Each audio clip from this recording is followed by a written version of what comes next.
You have some narrative in your mind that is so negative that when you look in the mirror, you see somebody worth trashing.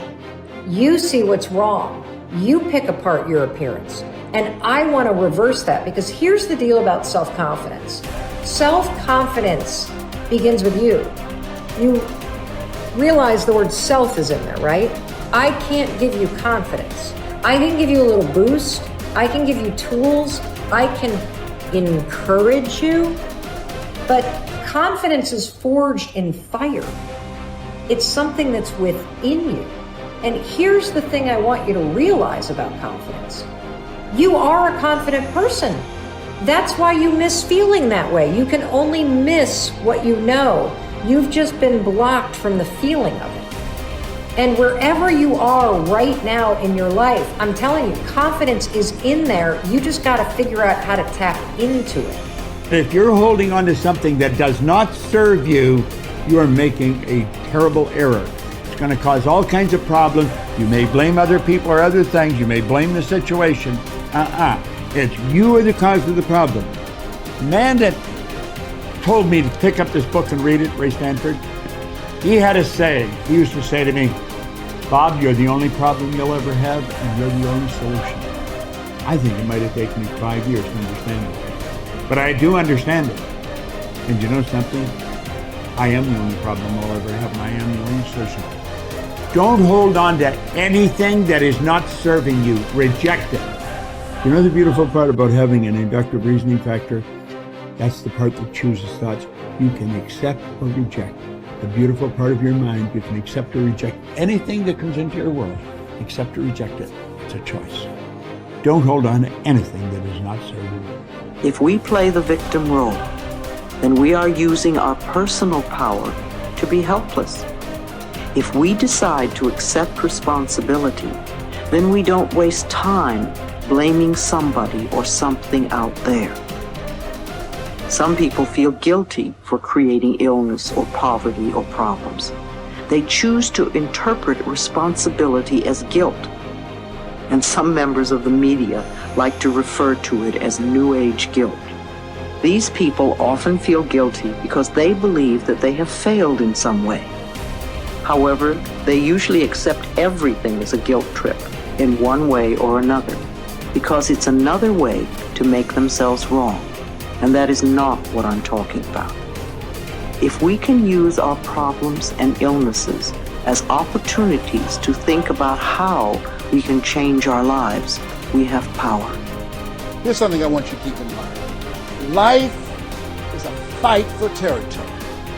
And once you stop fighting for what you want, what you don't want will automatically take over.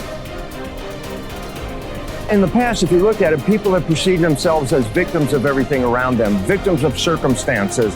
And then we go, I'm sorry, life did not give me those wonderful things that other people have. And the simple reality is, no, if you have an issue, it's not the outside. This is what we've always, universe, give me something. We now know that our issues are internal. It's our own subconscious beliefs that we've been programmed with of disempowerment. Like when a child is growing up and getting its programs, so think of what things parents say. Oh, you don't deserve this. Who do you think you are? I mean, the parents didn't mean that for your whole life. They were trying to, goad you, needle you to make a change. So they would say these things. 95% of our life comes from those programs.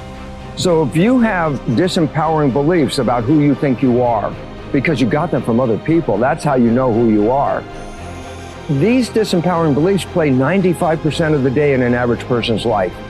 So I say, my wishes and desires, I want success, I want great relationships, I want all these wonderful things, I want health. I go, that's conscious mind, because conscious mind's creative.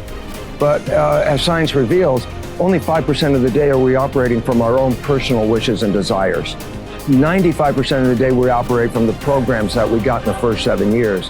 And if those programs, which psychologists have told us 70% are negative and disempowering and self-sabotaging, I say, good, apply these 95% of the day in your life.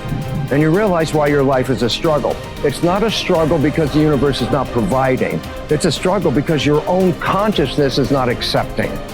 And this is where we have to change. And so getting control of your mind, taking charge of your consciousness is a way of overcoming those limitations. There are many different ways to take this control back in your life.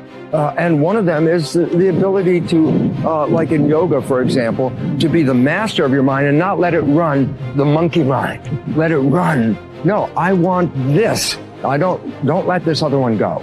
And so overcoming the old self allows us to become somebody else. And there is that period of transition. Yeah. I call it the void, where there's just not a lot happening. And you just got to be able to keep going and continuously get to the end of your belief, where most people stop. I just had a fabulous conversation with someone this weekend. Broke through to the other side, and now there's so much magic happening around this person, but she's worthy now to receive it. And that is the key, because the universe only gives us what we think we're worthy of receiving. So we got to become initiated into this and understand it.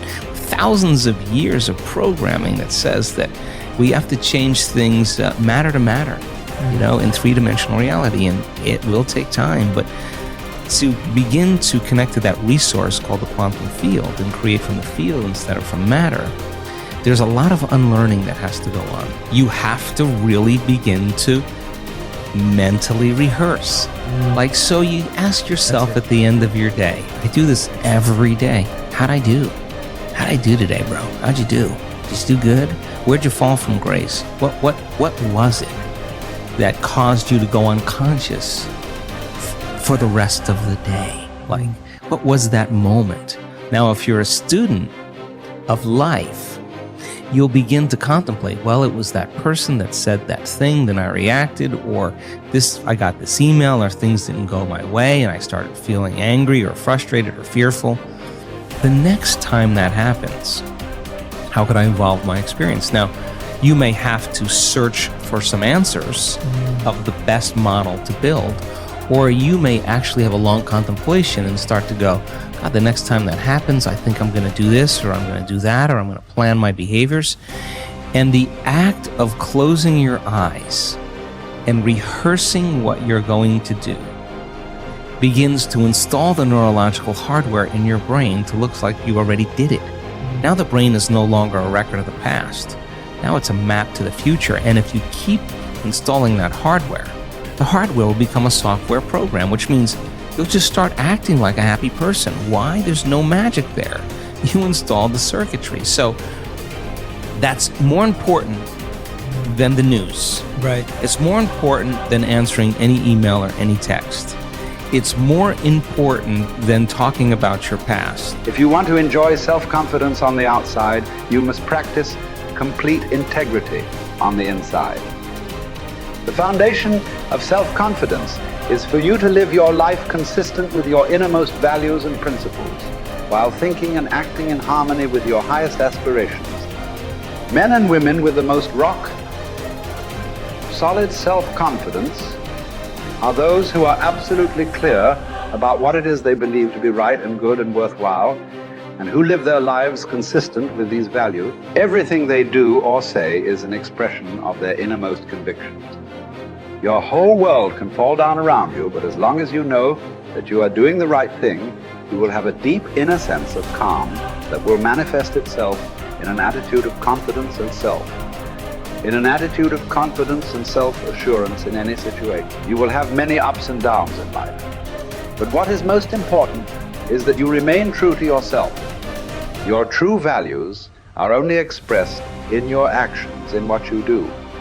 You can tell what you truly believe by observing what you do in any situation in which you have to make a choice, especially when you are under stress and pulled in two directions at once, with opposing demands or responsibilities. This is when your true values are revealed. The action that you take in any given situation will tell you which of your values is uppermost or whether you have any values at all. It is not what you say, hope, wish, or intend, but only what you do that counts. Your choices of the actions you take tell you unerringly who you really are.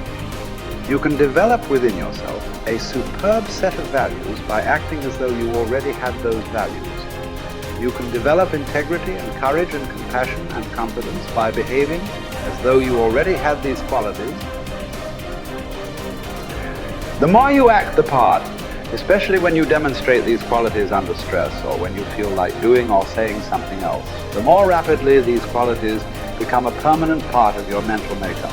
The more you practice good values, the more rapidly you become a truly superior person. The keys to developing the unshakable self-confidence that will make everything else possible for you are self-control, self-mastery, and self-discipline. Self-confidence can come directly by behaving in a self-confident manner, but more often it comes indirectly by doing and saying the things and practicing the behaviors that lead to self-confidence. The most important self-development behavior is living consistently with your highest values at every opportunity